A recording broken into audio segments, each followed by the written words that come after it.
All right. Hey guys, and welcome to this episode today. So today I wanted to talk about a specific question that I get often, right? Really what we're going to talk about today is how to do exposure and response prevention with Pure O OCD or purely obsessional OCD or pure OCD. Those words are thrown around a lot in interchange. So I just kind of want to make sure we understand they're all the same thing, right? And really what we're talking about here is someone who's experiencing intrusive thoughts that are kind of just flooding their conscious awareness. And these intrusive thoughts can take on, various different forms. So it's important that we kind of just the broad categories. Again, doesn't mean that it's only these or anything like that, but broad categories include things like intrusive thoughts about harmful or violent obsessions. This could be towards other people or towards yourself. Intrusive thoughts about sexual obsessions, and these are very different than sexual urges or fantasies. These are sexual intrusive thoughts, meaning like you don't want to experience them. And then also intrusive thoughts regarding one's faith or religion or even existential ideas. And you can even lump in intrusive thoughts about one's relationship as well in there.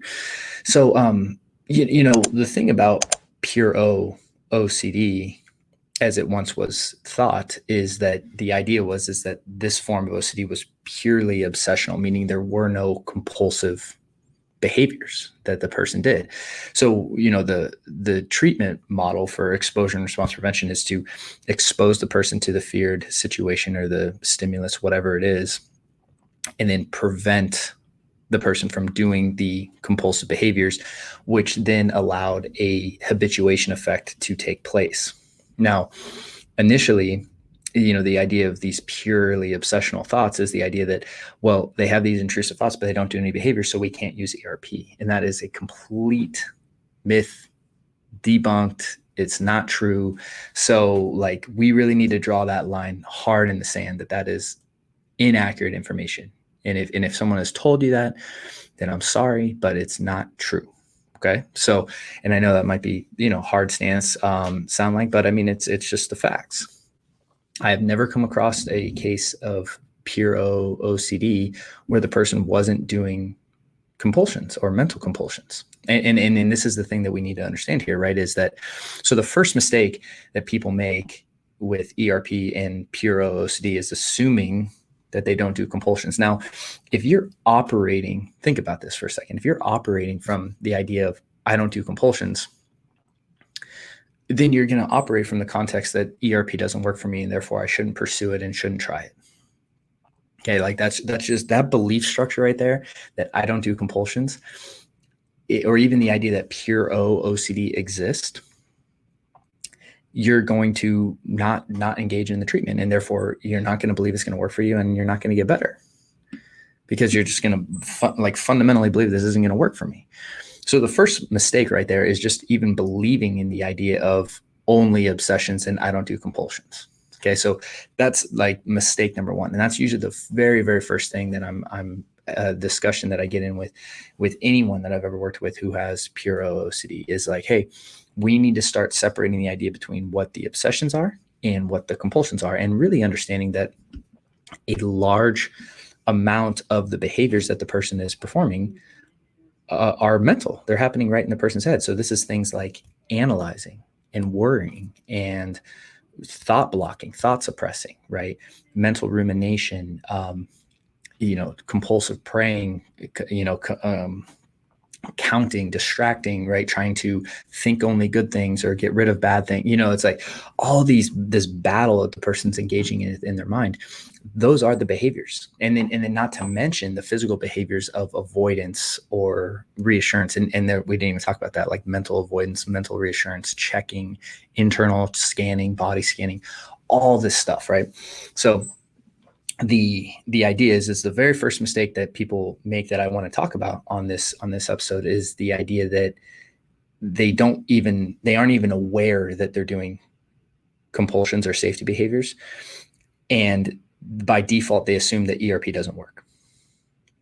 So scrapping that idea and just kind of putting that aside, so important that we shift into the idea that no, we need to understand what the obsessions are and what the behaviors are, and just categorizing that.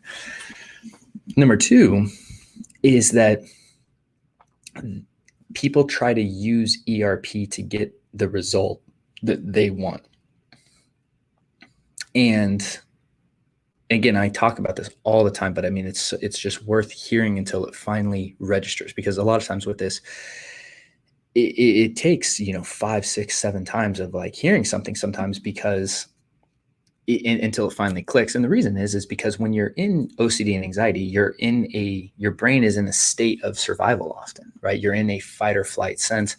And so sometimes you might hear something and you think you hear it, but it really doesn't register. It really doesn't, like, you don't receive it. This explains why, like, I've had plenty of times where clients will, and I can remember this with myself as well, where like, so, when I was really lost in that loop of OCD, that I would go to check something and I would literally like leave. And then 2 seconds later, I'd be like, did I check that? Like, I'd forget, because again, your brain's not functioning how it normally should, right? Like it's not, you're not using your memory and thinking capabilities in a normal way, because that fight or flight response is activated and you're in survival state.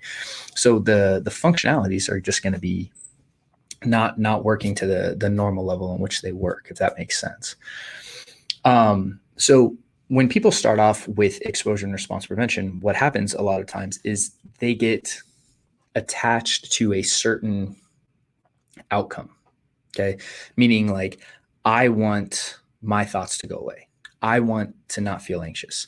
And then, so they correctly identify the problem as OCD or anxiety.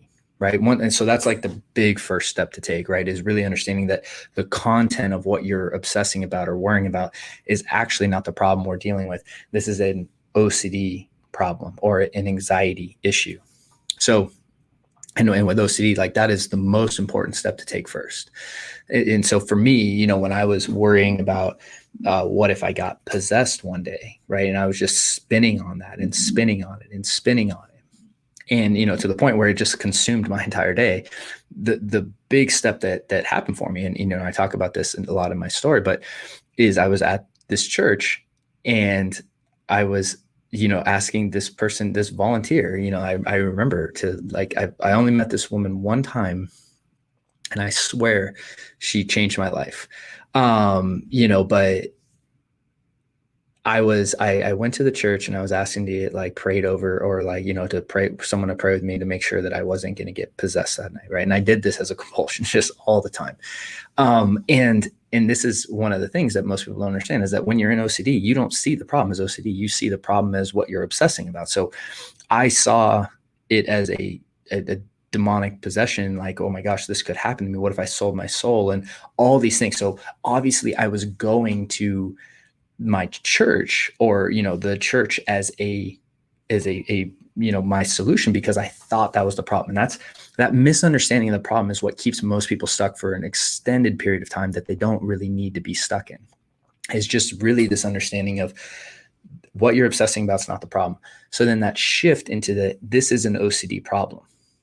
Okay, but here's where a lot of people go wrong too, and where I definitely went wrong, is this woman, she looked at me and I was like telling her, and I'm like bawling my eyes out, like crying. And, because I was just so tired. I was just so tired. I remember at this stage of my life, again, I was like probably 20 years old or something like that. So, 15 years ago. But I just remember the exhaustion of just feeling just beaten down with these obsessions and doing these compulsions and just kind of staying in this loop. And so anyways, the woman looked at me and she's like, I think you have OCD. And I was like, no, that's crazy. I don't wash my hands. Like, let's not just throw things around, because that's literally all I knew about OCD at the time. I just knew it was like OCD is people that wash their hands. And that was my limited understanding of it. Right. But, what's so funny is that one statement is what then set me on the path of seeking the right help for myself finally, after years, of being stuck in this.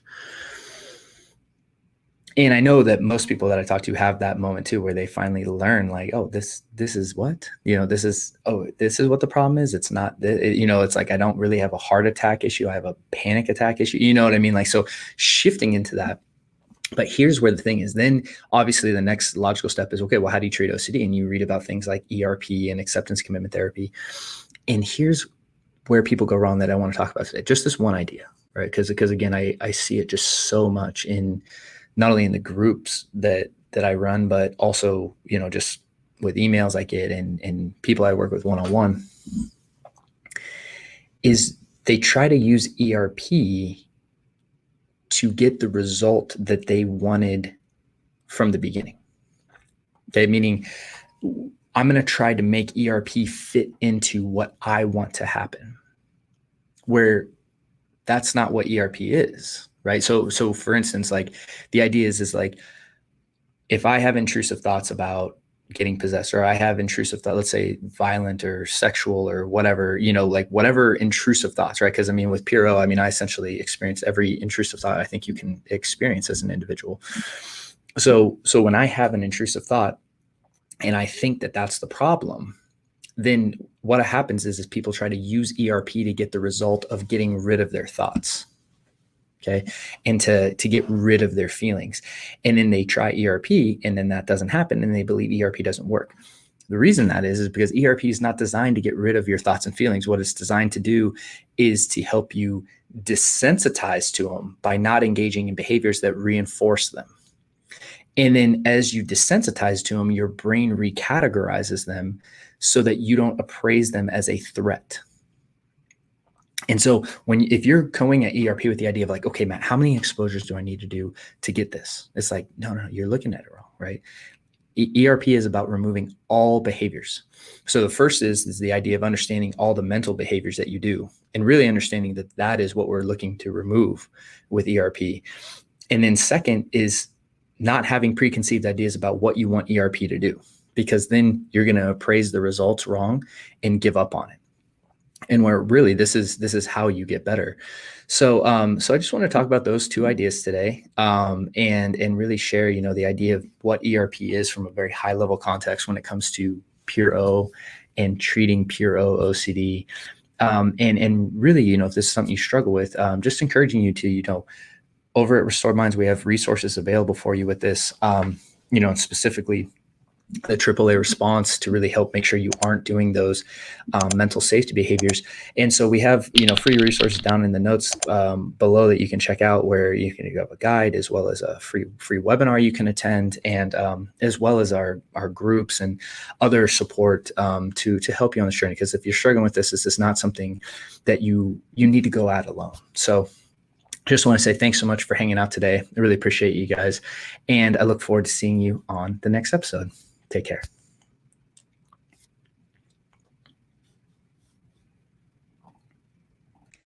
Thank you so much for watching that video. And so if you're struggling with OCD and anxiety, I just wanted to let you know that we have a free training for you over at Restored Minds, where you can start learning how to use our AAA response to really break out of that loop and ultimately take back control of your life. And all you need to do to access is just click the little link below and you'll be taken to a page where you can register today.